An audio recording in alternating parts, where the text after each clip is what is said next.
오늘은 예수님은 어떤 분이신가 라는 제목으로 하나님의 말씀을 함께 살펴보도록 하겠습니다. 오늘 본문은 그리스도의 선지하심과 그리고 낮아지심, 높아지심을 노래하는 그리스도의 창가라고 불리는 본문입니다. 빌립보서에서 나타나는 기독론의 본문으로서 어떠한 신학자는 빌립보서라는 풍경 위에 떠있는 초신성처럼 빛나는 본문이다라고 이렇게 평가합니다. 그만큼 중요한 본문이라 할 수 있는 것이죠.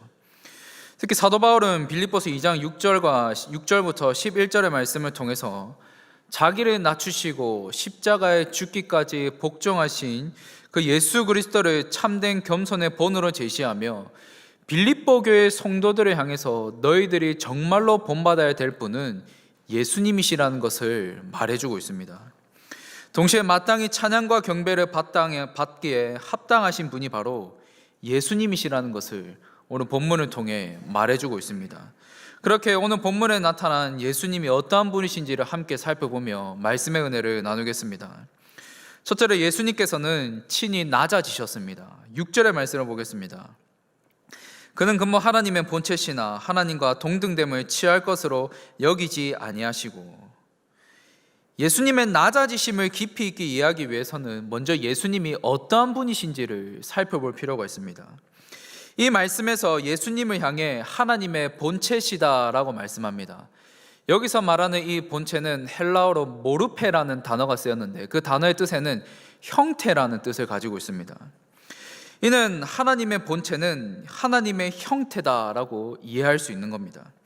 즉 예수님께서는 하나님의 형태로 계셨다는 것을 의미하는데, 그렇다면 예수님께서 하나님의 형태로 계셨다, 이 말이 어떤 의미를 가지고 있을까요? 이 말씀은 예수님의 그 신분과 지위를 말하는 것으로 예수님께서는 하나님과 동등한 그 신분과 지위를 누리시는 분이라는 것을 말하는 겁니다. 즉 성자이신 예수님께서는 성부 하나님과 동등하신 분이시라는 겁니다. 이것은 우리에게 매우 중요한 사실을 제공합니다. 바로 예수님께서는 영원전부터 영원까지 계시는 그 성부 하나님과 함께 계셨다는 겁니다. 이것을 가리켜서 예수님께서 선재하셨다라고 말합니다. 그렇게 예수님께서는 영원전부터 영원토록 계시며 성부 하나님과 동등한 지위와 신분을 누리시는 그런 영광스러운 상태로 계신 분이 바로 예수님이시라는 겁니다. 성도 여러분, 예수님께서는 하나님이십니다. 종종 사람들은 예수님께서 성부 하나님의 아들이시기 때문에 창조된 존재가 아니신가, 또는 하나님보다 조금 부족하신 게 아니신가라는 그러한 식으로 이해합니다. 그렇게 생각하는 경우가 종종 있습니다. 그러나 이것은 매우 잘못된 생각입니다. 예수님께서는 성부 하나님과 동등하십니다. 신성과 능력과 영광에 있어서 동등하십니다. 그렇게 우리 인간이 일반적으로 생각하는 그런 아버지와 아들의 의미로 이해해서는 안 됩니다. 예수님께서는 하나님이심을 우리는 꼭 기억해야 됩니다. 자, 그런데 그런 예수님께서 낮아지셨습니다. 6절 하반절의 말씀을 보시면 하나님과 동등됨을 취할 것으로 여기지 않으셨다라고 말씀합니다. 이 말씀은 하나님과 동등한 신분과 지위를 누리시는 예수님께서 하나님과 동등될 것을 취하려고 생각하지 않으셨다는 것을 의미합니다. 즉 성자 하나님이신 예수님께서 자신의 신분과 지위를 자신의 유익을 위해서 사용하지 않으셨다는 겁니다. 이는 예수님께서 친히 낮아지셨다는 것을 의미하는데, 구체적으로 어떻게 낮아지셨는지를 7절에서 말씀하고 있습니다. 7절 말씀을 보시면 오히려 자기를 비워 종의 형체를 가지사 사람들과 같이 되셨고, 예수님께서 자기를 비우셨는데 이는 자신의 그런 모든 권리를 포기하셨음을 의미합니다. 즉 친히 자신의 권리와 존귀한 지위를 내려놓으셨다는 겁니다. 그리고 내려놓으시고 무엇을 취하셨는지를 두 가지로 사도 바울은 말하고 있습니다. 먼저는 종입니다. 예수님께서 이 땅에 종으로 오셨습니다. 여기서 종은 노예를 의미하는데, 특별히 로마 사회에서 노예는 가장 밑바닥 계급입니다. 아주 천하디 천한 대우를 받았고 가혹한 대우를 받았던 그러한 계급이 바로 노예, 종입니다. 그런데 사도 바울은 예수님께서 비천한 존재인 그런 종의 형태를 취하셨다라고 말씀하고 있습니다. 그렇다면 이것이 무엇을 의미할까요? 예수님께서 이 땅에 대접받고 영광을 누리기 위해서 오신 것이 아니라 도리어 멸시받고 천대받고 고난당하기 위해 이 땅 가운데 오셨다는 겁니다. 그리고 실제로 예수님께서는 종과 같이 이 땅에 멸시받으시고 고난을 당하셨죠. 이어서 사도 바울은 사람에 대해서 말하고 있습니다. 사람입니다. 예수님께서는 사람들과 같이 되셨다라고 말합니다. 영혼과 육체를 지니시고 모든 점에서 사람들과 똑같은 그런 사람이 되셨다는 겁니다. 이것을 가리켜서 우리는 성육신이라고 부르죠. 그렇게 예수님께서 종으로 오셨다는 것, 예수님께서 성육신 하셨다는 것은, 이 모든 것은 하나님과 동등하신 예수님께서 친히 낮아지셨다는 겁니다. 그런 예수님의 낮아지심을 보여주고 있습니다. 성도 여러분, 이처럼 예수님께서는 자신을 비우시고 이 땅에 오셨습니다. 이 땅에 종으로 오셨고 이 땅에 성육신 하셔서 사람으로 오셨습니다. 그런데 여기서 잠시 짚고 넘어갈 부분이 있습니다. 바로 이 같은 예수님의 비우심에 대해서 오해해서는 안 된다는 겁니다. 이 구절을 오해하는 사람들은 예수님께서 성육신 하셨기에 이 땅 가운데 사람의 그런 몸을 입고 오셨기 때문에 자신을 비우셨기에 더 이상 하나님이 아니신 것으로 잘못 해석하는 경우가 있습니다. 그래서 하나님의 성품 중에 일부분을 비우셨거나 또는 하나님의 신성 중에 일부분을 비우고 이 땅 가운데 오셨다라고 그렇게 이해하는 경우가 있습니다. 그러나 이것 또한 잘못된 생각입니다. 예수님께서 자신을 비우신 것은 신성을 비워 없애신 것을 의미하지 않습니다. 예수님께서는 자신에게 어떠한 것을 비우신 것이 아니라 예수님의 비우심은 자신의 모든 권리를 포기하신 겁니다. 그렇게 예수님께서 이 땅에 성육신 하셨더라도 완전한 하나님이십니다. 따라서 예수님께서는 완전한 인간이시며 동시에 완전한 하나님이십니다. 이 부분은 매우 중요하게 우리가 잠시 짚고 넘어갈 필요가 있습니다. 왜냐하면 완전한 인간이자 완전한 하나님만이 우리의 유일한 구원자가 되실 수 있기 때문입니다. 예수님께서는 죄인들의 완전한 구원자이십니다. 죄인들의 그 완전한 구원자로 이 땅 가운데 오셨고 유일한 구원자이십니다. 그런 완전한 구원자로서 유일한 구원자로서 이를 위해 이 땅 가운데 성육신 하셨고 친히 낮아지신 분이, 자신의 모든 권리를 포기하신 분이 바로 예수님이십니다. 사랑하는 성도 여러분, 사람은 누구나 그 마음속에 높아지고 싶은 마음이 있습니다. 사람들로부터 인정받고 인기를 얻고 싶은 그런 마음이 누구에게나 있습니다. 어떠한 중요한 일을 했을 때 그것이 잘 되기를 바라고 그 일을 통해서 내가 더 인정받고 싶은 마음 누구에게나 있습니다. 이뿐일까요? 사람에게는 권력욕과 명예욕이 있습니다. 권력과 명예를 통해 자신을 더욱 드러내고 높이기를 원합니다. 그래서 세상은 자기 스스로가 더욱 높아져야 된다는 것을 부추깁니다. 그런데 이런 높아지고 싶은 마음이 교회 공동체 안에 있는 신자들의 마음 가운데도 자리 잡고 있습니다. 예수님을 믿는 신자들 또한 자기가 더욱 중요한 사람이 되어야 되는 마음, 자신이 인정받고 높아져야 된다는 그 마음이 생길 때가 있다는 겁니다. 이러한 것은 그 누구도 자유롭지 않습니다. 누구에게나 그런 마음이 생길 수가 있습니다. 그러나 그러한 마음들이 계속해서 퇴적되어진다면, 누군가의 인정과 내가 더 높아지고 싶은 그런 마음이 가득 채워지게 된다면 어떤 일이 일어날까요? 사람은 교만해질 수 있는 겁니다. 사람은 더욱 높아지기를 원하고 결국에는 교만해지기 쉽습니다. 그렇게 우리는 친히 낮아지심으로 참된 겸손을 보여주신 그런 예수님을 본받아야 합니다. 사도 바울이 빌립보 교회 성도들을 향해서 예수 그리스도를 본받아라고 말씀하는 것처럼 우리 또한 친히 낮아지신 그 그리스도를 본받아야 합니다. 모든 존귀와 영광을 지니셨으며 성부 하나님과 동등하신 예수님께서 이 땅의 죄인들을 구원하시기 위해서 자신의 모든 권리를 포기하고 이 땅 가운데 성육신 하셨다는 것, 우리는 이것을 반드시 기억해야 되며 우리 또한 낮아질 수 있어야 됩니다. 이 놀라운 은혜와 자비를 경험한 성도가 어떻게 자기 자신을 더욱 높이려고 할까요? 예수님의 그 낮아지심을 아는 성도가 어떻게 자기 자신을 더욱 드러내며 나를 더욱 높이려고 할까요? 그럴 수가 없습니다. 오히려 참된 겸손을 보여주신 그 예수님을 묵상하며 생각하며 할수록 자신은 더욱 낮출 수밖에 없습니다. 사람들이 알아주지 않든 그러한 것에 연연하지 않고 우리 주님이 낮아지신 것처럼 자신을 낮출 줄을 압니다. 바라기는 자신의 모든 권리를 내려놓고 이 땅에 성육신하신 그 예수님을 생각하며 나 자신을 비우고 예수님으로 가득 채워 겸손한 자로 살아가시기를 축복합니다. 둘째로 예수님께서는 죽기까지 복종하셨습니다. 8절 말씀인데요, 우리 8절의 말씀은 한 목소리로 함께 읽도록 하겠습니다. 8절입니다. 시작. 사람의 모양으로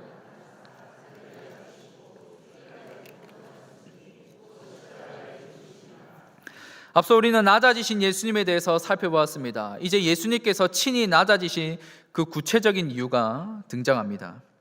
예수님께서는 실제로 사람이셨으며 다른 사람들과 똑같이 이 세상을 사셨습니다. 그러나 죄는 없으시죠. 왜냐하면 예수님께서는 처녀인 마리아의 몸에서 성령으로 잉태되셨기 때문에 죄는 없으십니다. 또한 완전한 사람이지만 앞서 말씀드린 것처럼 동시에 완전한 하나님이십니다. 그런 예수님에 대해서 다시 한번 8절에서는 사람의 모양으로 나타나사 자기를 낮추셨다라고 말씀합니다. 자, 그런데 예수님께서 친히 낮아지신 그 구체적인 이유가 등장합니다. 그것이 무엇입니까? 바로 십자가에서 죽기까지 복종하시기 위해서입니다. 예수님께서 죽기까지 복종하셨다는 것은 죽음에 이르기까지 순종하는 자가 되셨다는 것을 말합니다. 특별히 예수님께서는 하나님의 뜻에 순종하셨습니다. 그렇다면 하나님의 뜻이 무엇이었습니까? 하나님의 뜻은 예수님께서 죄인들을 위해 자기 목숨을 버리는 것이었습니다. 그런데 예수님께서는 친히 성부 하나님의 뜻을 기꺼이 받아들이고 죽기까지 순종하십니다. 그렇다면 무엇을 통해 이 같은 순종을 보여주셨습니까? 바로 십자가입니다. 죄인들을 구원하기 위해 십자가에 달려 죽었다는 것, 바로 이것이 하나님의 뜻입니다. 그리고 예수님께서는 하나님의 뜻에 기꺼이 순종하기 위해서 친히 십자가에 달리셨고 십자가에서 죽기까지 순종하심으로 말미암아 그 결과 죄인들을 구원하셨습니다. 성도 여러분, 십자가는 기독교 신앙의 핵심입니다. 그래서 많은 믿음의 선진들이 그 책을 보면 그 십자가를 자랑합니다. 십자가를 높이며 십자가를 자랑했습니다. 그러나 예수님께서 사셨던 그 1세기 로마 시대 당시 십자가는 자랑거리가 아니었습니다. 그 당시 십자가형은 로마 사회에서 가장 잔인한 처형 방식으로 로마 사회에서 가장 잔인한 처형 방식으로 노예들에게 이루어졌던 그런 방식이었습니다. 그래서 로마 시민권자들에게는 십자가형을 하지 않았습니다. 대부분 노예나 아주 비천한 자들에게 이 같은 십자가형에 처했는데, 특별히 이 십자가가 상징하는 것은 수치와 멸시였습니다. 그 당시 십자가를 상징하는 것은 수치와 멸시였습니다. 그런 십자가에 예수님께서 달려 돌아가셨다는 겁니다. 그렇다면 예수님께서 왜 십자가에 달리셨을까요? 수치와 멸시와 조롱과 사람들의 그런 천대를 받는 너무나도 수치스러운 그런 십자가에 왜 예수님께서 달려 죽으셨을까요? 우리의 죄를 속죄하시기 위해서입니다. 구약의 백성들은 자신들의 죄를 속죄하기 위해서 속죄 희생제물을 드림으로 속죄제를 드렸습니다. 그런데 신약에서는 제물을 가지고 와서 제사를 드리거나 하지 않습니다. 그 이유가 무엇입니까? 예수님께서 친히 속죄 제물이 되시어 십자가에 달려 죽으심으로 그 속죄제를 성취하셨기 때문입니다.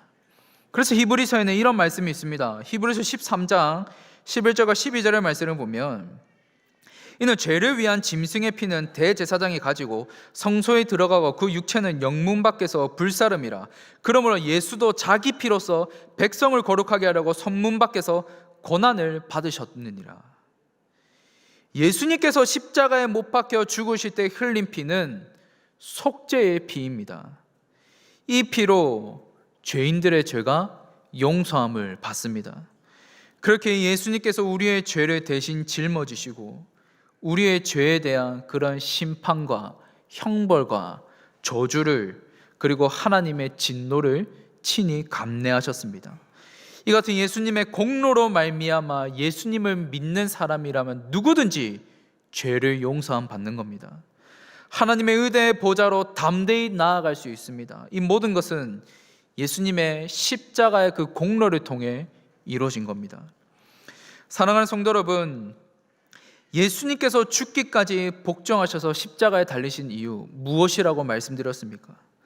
바로 오늘 이 자리에 나오신 저와 여러분들의 속죄를 이루시고 우리의 모든 죄를 해결하시고 우리를 구원하시기 위해서입니다. 죄인이 우리를 구원하시기 위해 십자가에서 죽기까지 하나님의 뜻에 순종하였고 이 같은 예수님의 공로로 말미암아 죄인들의 죄가 용서함을 받습니다. 그렇다면 여기에 우리의 공로가 있습니까? 여기에 우리의 노력이나 행위가 있습니까? 우리의 어떠함으로 죄가 용서함 받고 구원을 받습니까? 결코 아니라는 겁니다. 오직 이 모든 것은 예수님의 공로로 이루어졌으며 동시에 오직 예수님을 믿는 자들만이 이 같은 구원과 죄 용서함을 누릴 수 있는 겁니다. 그렇게 우리 모두는 우리의 완전한 구원자이시자 유일한 구원자이신 예수님께 빚진 자들입니다.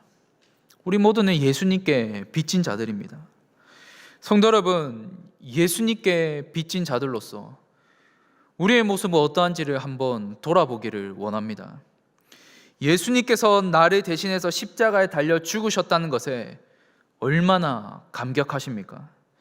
예수님의 공로로 말미암아 하나님의 은혜의 보좌로 담대히 나아갈 수 있는 것, 이 모든 것에 나의 어떠한 공로도 없고 나의 행위도 없고 오직 예수님의 공로로 말미암아 하나님께로 담대히 나아갈 수 있게 되었다는 것에 얼마나 감사하며 사십니까? 바쁜 현실의 삶을 살아가다 보니 이 은혜를 잠시 잊고 있지는 않습니까? 바쁜 현실의 삶을 살아가다 보니 지금 나에게 주어진 삶을 살기에 너무 바쁘기에 이 같은 놀라운 감격을 잊고 살아가고 있지는 않는지를 한번 돌아보기를 원합니다. 그리고 예수님의 십자가를 묵상함으로 그 구원의 감격과 감사가 회복되어지기를 소망합니다. 그래야지 오직 하나님의 은혜로 구원받은 자라는 것을 기억하며 우리는 더욱 겸손해질 수밖에 없으며 나아가 구원의 은혜에 감격하며 기쁨과 감사로 주님의 말씀에 순종하며 살아갈 수 있기 때문이죠. 그렇게 구원의 감격과 감사가 회복되시는 그런 여러분들 되시기를 축복합니다. 실제로 예수님께서는 우리의 주님이십니다. 9절의 말씀을 보겠습니다. 이러므로 하나님이 그를 지극히 높여 모든 이름 위에 뛰어난 이름을 주사. 성도 여러분, 낮아짐이 있다면 높아짐이 있습니다. 지금까지 우리가 살펴본 6절부터 8절까지의 말씀은 예수님의 낮아지심에 대한 말씀입니다. 그러나 예수님께서는 낮아지시기만 한 것이 아닙니다. 이는 하나님의 반응을 통해 확인할 수 있습니다. 하나님께서는 낮아지신 예수님을 높이십니다. 여기서 9절의 말씀을 보시면 지극히 높여라고 말씀하는데 이것은 가장 높은 곳에 가장 높은 곳으로 올리셨음을 의미합니다. 우리는 여기서 중요한 하나님 나라의 법칙을 발견할 수 있습니다. 자기를 낮추는 것이 곧 자기를 높이는 것이라는 것을. 왜냐하면 하나님께서는 낮추는 자를 높이시기 때문이죠. 그렇기 때문에 우리는 낮아지면 낮아질수록 하나님께서 우리를 높여주신다는 겁니다. 굳이 내가 나를 드러내지 않더라도, 굳이 내가 나를 높이지 않더라도 오히려 더욱 낮아지고 겸손한 자로 살아갈수록 하나님 나라의 그 법칙은 그런 낮은 자를 하나님께서 높여주신다는 겁니다. 자, 그런데 높이실 뿐만 아니라 모든 이름 위에 뛰어난 이름을 주셨다라고 말씀합니다. 모든 이름 위에 뛰어난 이름은 여호와, 즉 창조주 하나님 자신의 이름밖에 없습니다. 모든 이름 위에 뛰어난 이름, 오직 하나님의 이름밖에 없습니다. 그 이름이 무엇이겠습니까? 구약에서는 야훼입니다. 이것 한글 성경은 여호와로 번역하였죠. 구약에서는 야훼입니다. 그리고 구약 성경을 헬라어로 번역한 70인역에서는 이것을 키리오스라고 부릅니다. 너무나 거룩한 자신의 이름을 성부 하나님께서 예수님에게 주셨다는 겁니다. 그렇다면 이것이 무엇을 의미할까요? 이는 예수님이 성부 하나님과 동등하신 분이라는 것을 인정하신다는 것을 의미합니다. 그렇게 하나님의 높아지심은 예수님께서 성부 하나님과 동등하신 분임을 선포하신 겁니다. 하나님께서 예수님을 높이심으로 예수님께서는 성부 하나님과 동등하신 분이라는 것을 만천하에 선포하신 겁니다. 그리고 하나님께서 예수님을 높이신 그 목적이 10절 말씀을 보시면 나타납니다. 10절의 말씀을 보시면 하늘에 있는 자들과 땅에 있는 자들과 땅 아래에 있는 자들로 모든 무릎을 예수의 이름에 꿇게 하시고, 여기서 말하는 하늘에 있는 자들은 하늘의 천사들과 천국의 성도들을 의미합니다. 그리고 땅에 있는 자들은 땅 위에 있는 그런 모든 존재들을 의미합니다. 이어서 땅 아래에 있는 자들은 지옥의 존재들을 의미하는데, 이 같은 표현은 온 우주 만물에 있는 모든 피조물들을 의미하는 겁니다. 자, 그런데 온 우주의 피조물들이 예수님께 어떠한 반응을 보이고 있는지를 우리는 눈여겨봐야 됩니다. 어떻게 하고 있습니까? 예수의 이름에 무릎을 꿇습니다. 이는 온 우주의 모든 피조물들이 예수님을 경배할 뿐만 아니라 그분의 권위와 주권에 굴복하고 인정하고 있다는 것을 보여주고 있는 겁니다. 그런데 이어서 11절의 말씀을 보시면 더 감격스러운 모습이 나타납니다. 11절 말씀을 보시면 모든 입으로 예수 그리스도를 주라 시인하여 하나님 아버지께 영광을 돌리게 하셨느니라. 모든 입은 앞서 언급한 모든 피조물들로 이해하시면 되겠습니다. 그렇게 모든 피조물들이 예수 그리스도를 주님이시라고 고백하고 있는 겁니다. 그런데 여기서 주목할 점은 주입니다. 예수 그리스도를 주라 시인할 때 여기서 말하는 이 주입니다. 이 주가 바로 헬라어로 키리오스입니다. 키리오스가 무엇이라고 말씀드렸습니까? 구약에서는 야훼, 여호와, 하나님의 이름입니다. 그렇게 예수 그리스도를 주님이라고 고백하는 것은 예수님께서 온 우주 만물의 그런 피조물들을 통치하시고 다스리시는 분이라는 것을 고백하고 있는 겁니다. 그리고 이를 통해 결국에는 누구에게 영광을 돌리게 됩니까? 바로 하나님 아버지께 영광을 돌리게 되는 겁니다. 성도 여러분, 예수님께서는 우리 주 예수 그리스도이십니다.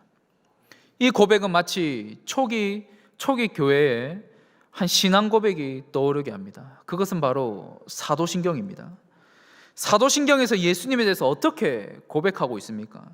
나는 그의 유일하신 아들 우리 주 예수 그리스도를 믿습니다 라고 고백합니다.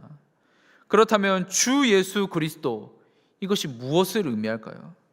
먼저 주는 주인을 의미합니다. 그래서 유대인들에게 있어서 이 주는 여호와 하나님을 의미했으며, 예수님 당시 이 로마 시대에는 주는 절대적인 권력자인 황제를 의미했습니다. 그렇게 이 주는 아주 영광스러운 표현입니다. 아주 거룩한 고백입니다. 그런데 이런 거룩한 표현과 고백을 예수님께 쓰고 있습니다. 이것이 무엇을 의미할까요? 예수님께서 이 세상 모든 만물들, 모든 피조물들을 통치하시고 다스리시는 왕이시라는 겁니다. 특히 빌립보 교회 성도들이 예수님께서 주님이시다, 예수님께서 주이시다라는 이 말을 들었을 때는 이 빌립보 교회 성도들에게 있어서는 아주 특별한 의미로 다가옵니다. 왜냐하면 이 빌립보라는 도시는 그 당시 작은 로마라고 불릴 정도로 이 로마의 도시를 많이 닮아 있었습니다. 뿐만 아니라 빌립보의 이 도시에는 로마의 퇴역 군인들이 이제 퇴역을 하고 난 다음에 빌립보라는 도시에 모여서 살았습니다. 로마의 군인들 누구에게 충성했습니까? 황제에게 절대적으로 충성한 자들입니다. 그러한 자들이 모여있는 곳에 빌립보 교회 성도들을 향해서 예수님께서 주님이시다, 예수님께서 주시다라는 그 고백을 들었을 때, 이 말을 들었을 때 더욱 특별한 의미로 다가왔을 겁니다. 이어서 살펴볼 것은 예수입니다. 예수는 예수님의 이름이죠. 그 이름의 뜻은 자기 백성을 그들의 죄에서 구원할 자입니다. 그렇게 예수는 구원자로서 죄에서 우리를 구원하실 구원자를 말합니다. 그리고 마지막은 그리스도입니다. 그리스도의 뜻은 기름 부음을 받은 자라는 뜻이죠. 특별히 예수님께서 수행하실 그 직무를 의미하는데, 이것은 구약과 연계해서 생각해 봐야 됩니다. 그렇다면 어떠한 직무들이 있을까요? 구약에서 특별하게 수행하는 직무가 있습니다. 삼중직이죠. 선지자, 제사장, 왕입니다.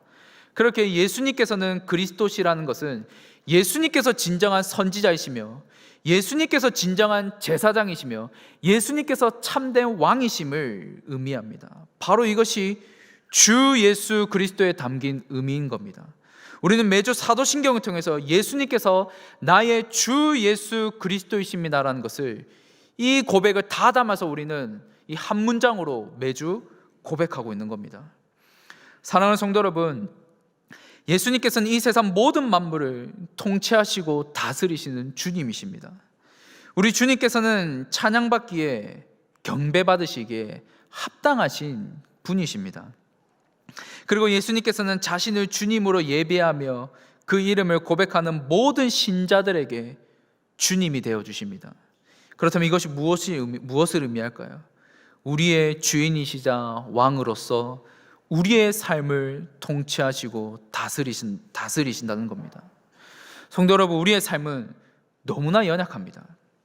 인간은 유한하기에 참으로 부족하고 연약함 투성입니다. 하지만 그런 우리에게 예수님께서 주님이 되어주십니다.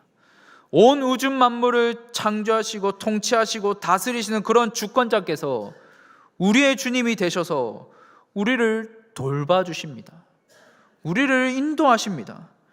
주님께서 나의 삶을 통치하시고 다스리신다는 이 확신이 있다면 이 세상을 살아가면서 두려워할 것이 있겠습니까? 우리 영혼의 문제가 해결이 되었는데 이 땅에서 우리가 두려워할 것이 있겠습니까? 이 세상 속에서 걱정과 연민에 빠져서 살아갈 필요가 있겠느냐, 그 말입니다. 물론 잠시는 두려워하고 걱정할 수 있겠죠. 잠시 잠깐은 두려워하고 걱정할 수 있겠지만 그것이 우리의 전인을 잠식시킬 수는 없습니다. 왜냐하면 우리 주님께서 우리를 통치하시고 다스리시는 우리의 주님이시기 때문이죠. 성도 여러분, 우리의 주님이 우리의 삶을 인도하시기 때문에 우리는 이 땅에서 자유한 자로 살아갈 수 있습니다. 우리 모두는 주님으로 말미암아 담대히 모든 것을 이겨낼 수 있습니다. 왜냐하면 예수님께서 십자가에서 죽으시고 부활 승리하셨을 뿐만 아니라 온 우주 만물과 피조물들을 통치하시고 다스리시는 나의 주님이시기 때문입니다.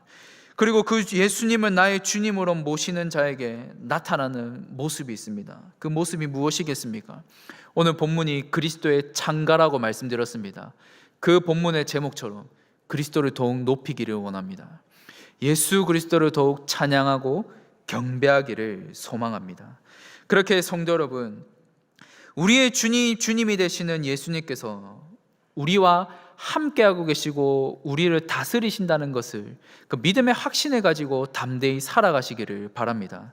그래서 거친 이 세상 속에서 오히려 우리 주님을 더욱 높여드리고 찬양과 경배를 올려드리며 사시는 오늘 이 자리에 나온 모든 성도들이 되시기를 축복합니다.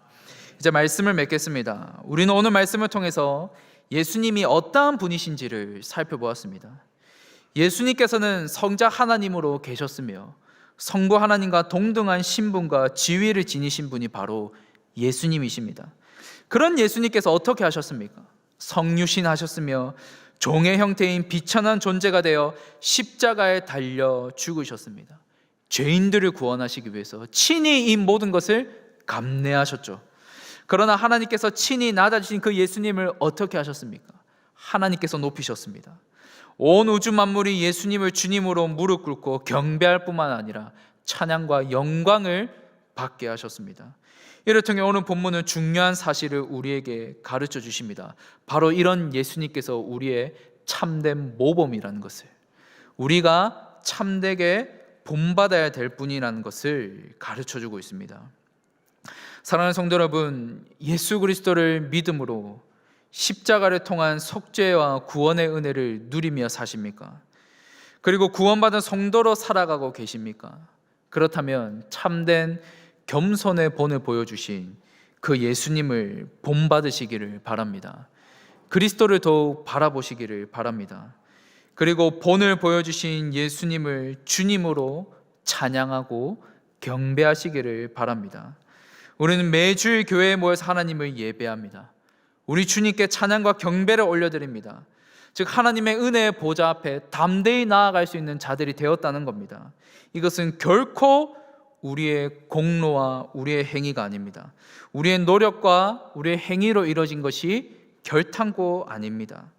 우리의 노력과 행위로 이루어진 것이 아닌 오직 오직 예수님으로 말미암아 이 모든 것을 누릴 수 있게 되었다는 것을 기억하시면서 은혜 받을 자격 없는 자가 하나님의 은혜로 이 자리에 왔다는 것을 기억하시면서 언제나 겸손한 자로서 예수님만을 더욱 높이며 사시는 오늘 이 자리에 나온 모든 성도리들 되시기를 주님의 이름으로 축원합니다.